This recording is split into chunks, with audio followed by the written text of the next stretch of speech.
Hello my dear students, welcome to my YouTube channel. মই ফারমান আলী। তোমালোকে নিশ্চয় অৱগত যে 2026-27 শিক্ষাবৰ্ষত ক্লাছ 10ৰ গণিতৰ কিছুমান হাল সলনি হোৱা আমি দেখা পাইছোঁ।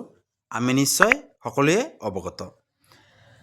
এতিয়া এই আগৰ তুলনাত নতুন যেটো সূচীপত্ৰ বা নতুন যেটো গণিত আহিছে তাতনো কি হাল সলনি হল হেতু আমি আজি আমাৰ এই ভিডিঅ'ত আলোচনা কৰিম।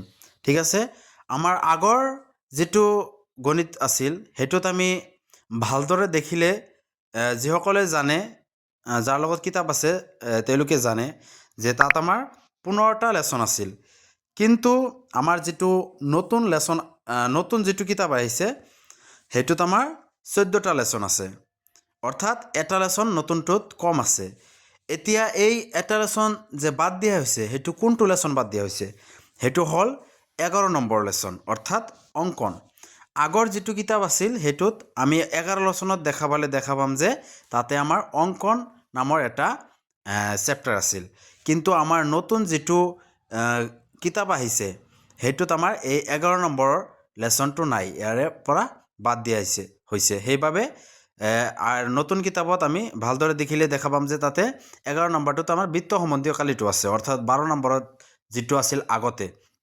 এতিয়া এইখিনিয়ে অকল সূচীপত্ৰত পৰিৱৰ্তন হৈছে আৰু ভিতৰতো বহুত পৰিৱৰ্তন হৈছে। কিছুমান অনুশীলনী বাদ দিয়া হৈছে, কিছুমান আকৌ এড কৰা হৈছে। তাৰপিছত লাষ্টত নতুনটোত কিছুমান ইম্পৰ্টেণ্ট MCQ দিয়া হৈছে। সেইবাবে যদি ভিডিঅ'টো ভাল লাগে সাবস্ক্ৰাইব কৰা চেনেলটো আৰু ভিডিঅ'টো বন্ধুবৰ্গলৈ শ্বেয়াৰ কৰা।